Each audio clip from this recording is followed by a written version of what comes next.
Okay, Stig. It's been a while actually since we've caught up, but back Yeah, I've missed you. to I've missed you. popular demand. I've missed you.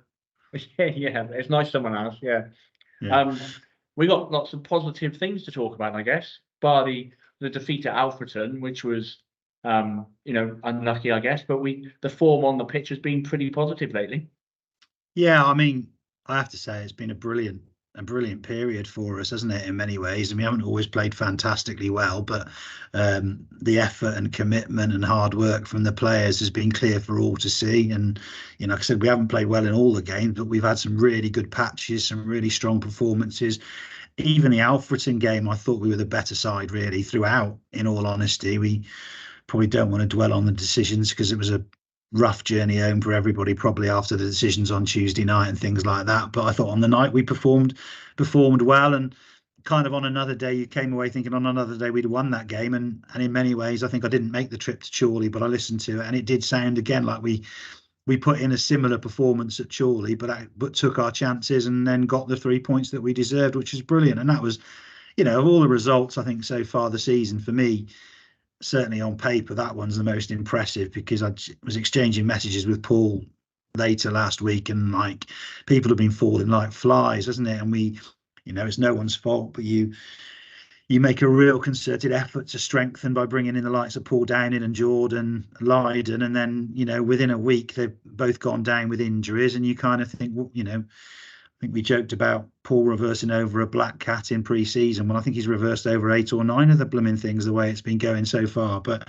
yeah, and I think it's just been a really good sort of 4-6 weeks period. The players have been utterly brilliant, in my opinion.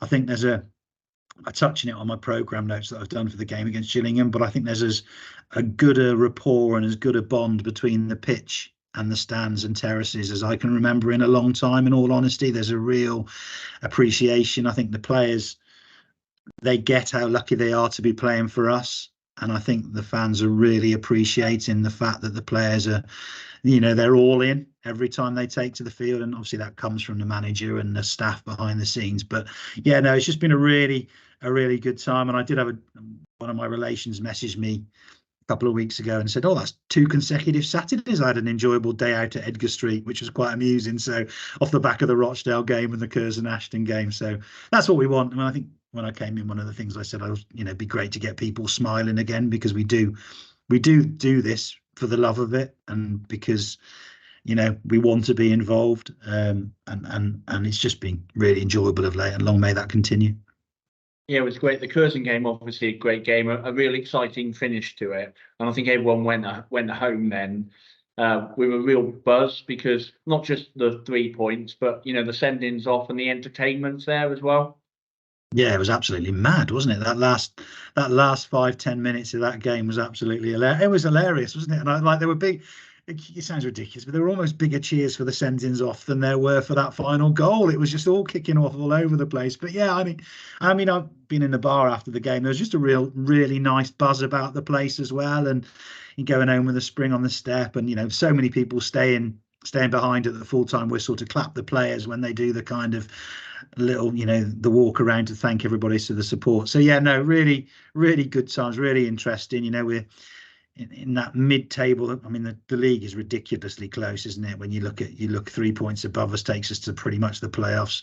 5 points below us is the relegation zone. But it's good to be in the middle of the table in that pack. I don't think many other clubs will have suffered the injuries that we've had, or coming from the standing start that we had, given the turnover of players in the summer. So yeah, really pleased with the work that Paul's doing, and Runes and the whole off-field staff, and particularly the players on the field. Absolutely delighted to see Aaron Skinner in the National League North Team of the Week. Finally, because I had to apologise to him a couple of weeks ago, because his boring consistency, wheeling out 7.5 or 8 every week out of 10 it's not catching the eye of anybody, is it, in fairness? But I think anybody that's seen us play just knows what a great job Aaron's been doing. So really pleased to see the wider world acknowledge what a consistent performer he is. It's a bit similar to Curtis Pond. Every time he makes a save now, but it's a bit like, oh, well, he's just made another world-class save. It gets a little bit boring. Yeah, well, and now he decides he's Glenn Hoddle, doesn't he, on Saturday? A left-footed version of Glenn Hoddle. I mean, I don't know whether he's claiming that pass was deliberate, but that's like the greatest vision in the history of football, if he's played it in. But yeah, no, he's a big character, Pondy, isn't he? Big old bloke as well, to be fair, having stood next to him in the bar. Not very often I look at somebody and go, he's a big old bloke, but he really is, in fairness. I was walking down the tunnel for the Curzon game, and he came in the opposite direction. I backtracked. I was like, I don't think we're both going to fit past each other here. But yeah, I'm surprised he hasn't asked for an assist bonus, actually. He's not getting a bonus. He's not getting an assist bonus. Does he? Has he not seen where we've been in the last few months? There's no bonuses for assists. He might try and negotiate one next time. Maybe we'll have to see. But yeah, it's part of me that thinks he'll score at some point. You just get that feeling, don't you, that he might do something that results in a goal at some point. But we shall see. I did send him towards the start of the season. I sent him the clip of Chris McKenzie scoring against Barnet all those many years ago, and I said I quite fancy you this season to get a goal. So it can be done. Yeah, well, I genuinely hope we don't go to any penalty shootouts, but you do get the feeling that if we did get to one, he wouldn't be shy of putting his hand up to take one. So just before actually we move on, but just to Chorley, and we're talking about the fans, I think it's worth kind of saying about the fans travelling away, Alfreton and especially Chorley. They didn't stop all game, and I know the players really do appreciate it, and it's great to see. When the full-time whistle went, I think the first thing Pondy did was go and kind of celebrate with the fans. So credit to those fans who have travelled. We've had a lot of home games in cup competitions, and which is obviously expensive, but they to fork out the money to go and travel in numbers and cheer us on like they did at Chorley, with full credit to them. To be honest, I just think the support over the course of the last 4 to 6 weeks is brilliant. The atmosphere against Rochdale was as good as I can remember. In all honesty, in some ways it felt better than the atmosphere against Portsmouth to me. Yeah. And given the game, it was a tough game and a tough encounter, and we weren't on top, for long periods through it in terms of possession. I thought the atmosphere was brilliant again against Curzon. I thought the fans played a huge part in getting us back into getting us into the game and keeping us going and that sort of stuff. And you cliches, aren't you? When you say cliches about you should never underestimate as a supporter the impact that you can make. But I think the last month has shown what an impact fans can have. The support I thought at Alfreton was brilliant. And I think there's a real understanding that although things didn't go our way at Alfreton, it wasn't through a lack of effort or a lack of desire. And I was really chuffed, actually, that then probably a lot of the same fans maybe travelled to Chorley and then got the rewards they deserved. So, on and off the pitch, I thought the result was a brilliant one at Chorley for everybody, and I was absolutely delighted. And I'd like to say to the supporters home and away, keep up the fantastic work. You are absolutely brilliant. There's a great atmosphere, real camaraderie, and like I say, I think that bond between the players and the supporters right now is as strong as I can remember in some time, and I just want that to continue for as long as possible. Well, it's looking like it's going to be another great atmosphere at Edgar Street on Saturday for the FA Cup when we play Gillingham. 2,200 tickets sold so far during the first two priority sales, and then general sales go on sale tomorrow morning. So that's normally when obviously the bulk of it goes. But I think we're talking about the percentages of fans who could have bought tickets in those first two priority windows is right up there. There's only a couple of hundred fans out of the 2,500 tickets that have been available that haven't actually bought those tickets. So there's a real buzz and a real interest, isn't there? Yeah, I mean, it's great. As soon as we got through against Rochdale, everybody was desperate for the draw to come through, wasn't it? Obviously, it's an EFL club at Edgar Street, which always gets the kind of juices flowing. And yeah, I really hope that when the general sales kick in tomorrow, that tickets start again fly out through the door, because it would be absolutely magnificent to get a crowd of 3,500 plus, wasn't it? And God, if we could reach 4,000, it would just be absolutely brilliant. But whatever we get, I've no doubt that if the atmosphere is anywhere near what it was against Rochdale, it'll be a great day. Clearly, you can't guarantee the result, but I think what we can guarantee is that those players will give it their all to try and get a result. And if the supporters play their part, then you never know, do you? We know as Hereford fans very much that you never quite know in the FA Cup, and I would imagine Gillingham won't be relishing the prospect of coming to Edgar Street for that game, because they'll know that people will be looking at it as a possible upset. So it should be a really interesting day, and I'm really looking forward to it. Already a bit too early to be excited, isn't it, on the Monday prior to it? But it will certainly grow during the course of the week, that's for sure. I liked Paul's response. Keith asked him on Saturday after the game about, is it a winnable game, basically? And Paul was like, yeah, of course it is. It's the FA Cup. So, make no mistake, you know what Paul's message is going to be to the players, and we're not going to be going out there just to make up the numbers on Saturday, are we? No, let's not beat about the bush. Gillingham play two levels higher than us. They'll rightly travel as favourites, but we've got nothing to lose, have we? The pressure's not on us to get a result. So I'm damn sure we'll give it a real go. And if we can put in the same level of performance that we put in against Rochdale, we've got a chance. It's a 2-horse race at the end of the day. So why not give it a go? Just on quickly for that game, we're opening the bars at 12:30. I think it's Man United against someone. I don't follow the Premier League, so I'm not quite sure. But so we're opening the bars at 12:30. I think there's rumour that George and Adam might be coming up with some form of happy hour pricing as well. So not too sure what's happened there. But the fan zone will be out in the car park, and it'll be hopefully a great occasion, and people will get here early and try and make the most of it. Yeah, no, again, it should be a really good day. I'm slightly intrigued the use of George and the word happy in the same sentence, but we'll see where we get to in terms of that. But yeah, hopefully Adam will be able to drag some form of positivity out of him in advance of the game on Saturday. But no, I mean, Adam's been doing a great job on the bars. He's had a lot on of late, trying to get things sorted and make some changes that we wanted implemented. But yeah, Adam's been doing a great job, and I know you and the staff, Jay, and everybody else, and all the volunteers have been, working incredibly hard over the last week, 10 days. Well, you work hard anyway, clearly, but you've been working even harder than normal over the past few days. So it's a massive thank you to everybody there on behalf of, not just myself and the board, but all the supporters as well, because we know it's not an easy job. You're not overly blessed with staff at the club, and every single person is incredibly important and deserves a huge amount of praise and gratitude. Yeah, credit to the volunteers, because I got Rob Buller to put out a message to the volunteers, the ticket office sellers, to see if they could come in the week as well. And to be fair to them, they've kind of shared quite a lot of the work. And John Sadler as well, who I think lives in the club shop at the moment. Credit to them, because they've really helped out. And whilst we talked, I heard a rumor that John Sadler smiled the other day. I found that hard to believe. Was that true or not? I think he smiled, but I think it might have scared off the customers. Yeah, okay. They're not used to it. But yeah, no, credit to John. We'd be lost without him, because he does put in one big old shift. So on the club shop front, there's lots of new stock in there the last couple of weeks, so that he has been really busy the last couple of home games as well.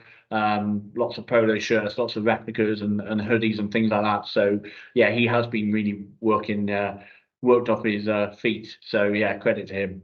Yeah, he's top man, John. I am genuinely jesting when I mentioned whether he smiled or not, but he's playing a massive role for us in terms of looking after the club shop. And it's not just the hours he's open; it's the, when he's actually manning the shop when it's open. It's the, when he's sort of helping get the stock ready and all that sort of stuff as well. So yeah, another key part of the team there. And just thank you to absolutely everybody who's involved for everything they do.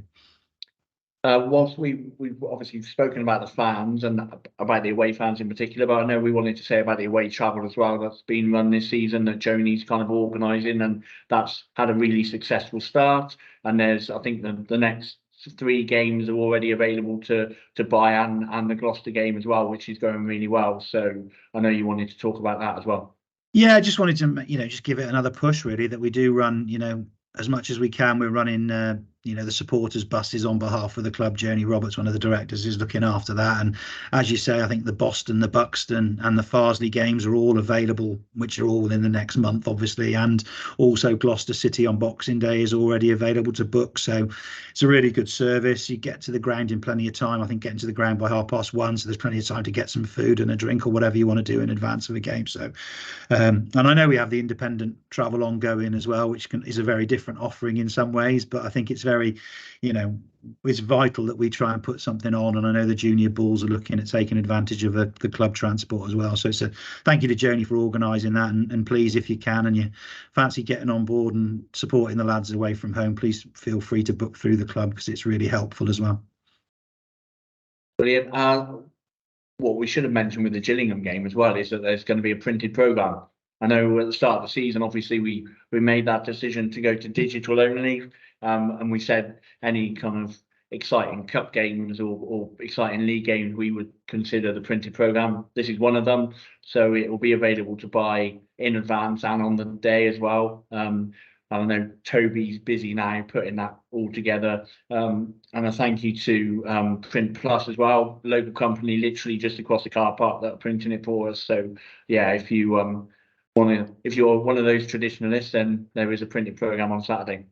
Yeah, absolutely right. And I think we said at the time it wasn't an easy decision to make the decision, to go to just an online publication, but we're not aware of the fact that people do like a printed copy, and actually this was a perfect opportunity to go back old school and do one. It's meant I've had to do my program notes a little bit earlier and be slightly more organised than I have been in other weeks, but yeah, no, delighted to have that. I know Tommy's been doing a great job. I think, to be fair, the online program's been received really, really well, and I think far more people are probably reading it than have read the hard copy program in the past. And moving forward, hopefully there's some good advertising opportunities in that, because if that's landing in 2,000 plus inboxes for every single home game, then there's some really good exposure for people there. But yeah, no, just another part of the FA Cup tradition, I think, isn't it, for Saturday? So it'd be good to grab a copy of that before the game. And I think hospitality is pretty much sold out, isn't it, for Saturday, which is fantastic. That's going really well. I think we've got Peter Heritage and Steve Devine, good old Woody, coming back, and they're going to be speaking in hospitality a little bit, I think, because obviously Gillingham, the wing commander was a former Gillingham player, wasn't it? I think, wasn't he? So that's quite interesting. So yeah, no, it promises to be a really, really good day, and I hope just as many, I hope lots and lots of people make the effort to come along. Yeah, I messaged Peter and said, obviously when we had the cup draw, and said, how do you fancy coming back and doing hospitality? And he jumped at the chance, to be fair.